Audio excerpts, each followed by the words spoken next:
If you're looking to lose body fat, there's no question to get the best results possible, it requires dialing in both your nutrition and exercise. But how much exercise do you need to see fat loss? I break down the minimum you should aim for and talk about what would be most optimal for not just fat loss, but also your overall health.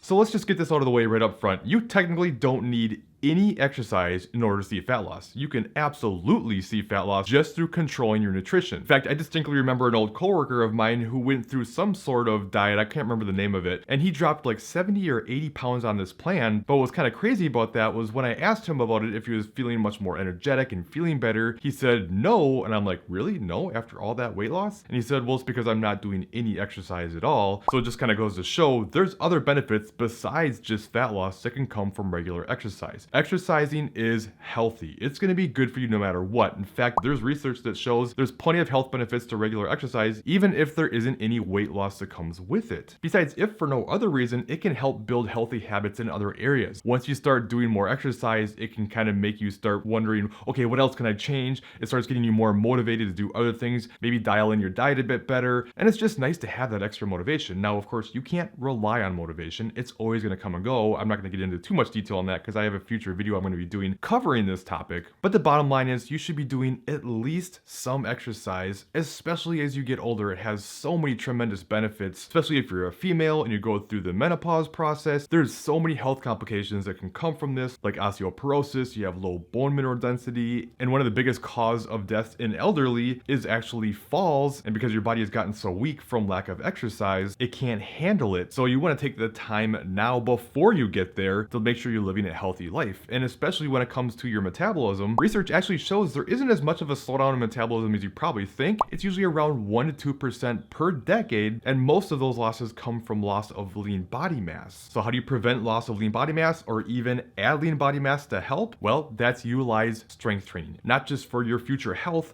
but also for the best fat loss possible. So to me, the absolute minimum you want to train is 2 days per week. And the reason for this is because anytime you train, you have an increase in muscle protein synthesis, and that can last for a couple days, not to mention the afterburn effect that comes along with it. So your body burns more calories as you recover. So if you're only doing it once per week, you're going to get that for a couple days, and then the rest of the week, you've got nothing. Whereas if you split it up and do it every 3 or 4 days, now you're spending the majority of that week with these benefits to get the most out of it. Now, I'm not saying that 1 time per week is pointless. If that's all you can do, then great, do it. But ideally, you want to train between 3 and 5 days per week. Remember, your body's going to adapt, so you want to leave room to be able to increase the intensity. You don't want to run yourself into the ground right off the bat. More is not always better. So don't make the common mistake of going too hard too soon. Maybe start with 3 days per week and take it from there. But again, you don't have to strength train. It's just the most optimal way of doing things. But if you hate it and you would prefer to do more cardio-based movements,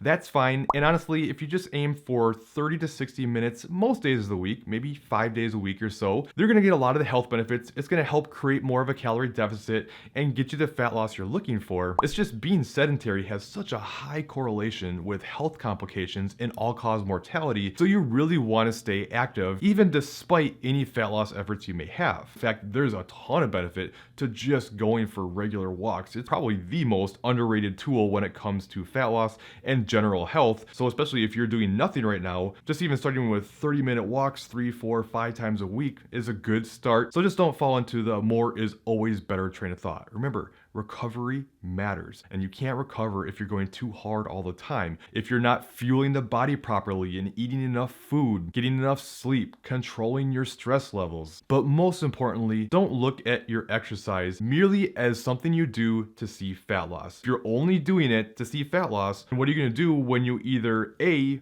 reach your goal, or B, you hit big weight loss plateaus and you don't have room to make adjustments and now you can't see further results? Well, you can't just stop and then go back to the way things were. Your metabolism will be slower from the dieting. You're going to gain weight like crazy and probably even gain more than you lost to begin with. So no matter what, exercise is something you're going to have to do forever. So to me, you're better off looking at it as something you're doing for your own health, and the fact that you get some calorie burn and all that for fat loss is like an added bonus, but it shouldn't be the only reason you work out. Now, if you are going to be strength training and you know how many days per week you want to train, you may be wondering how to set up your ideal split. Should you do upper body and lower body, full body body days, push-pull legs. Well, to find out what you should do based on the number of days per week you train, check out this top video next. Otherwise, I think you'll like this bottom video instead, and I'll see you at one of those other videos.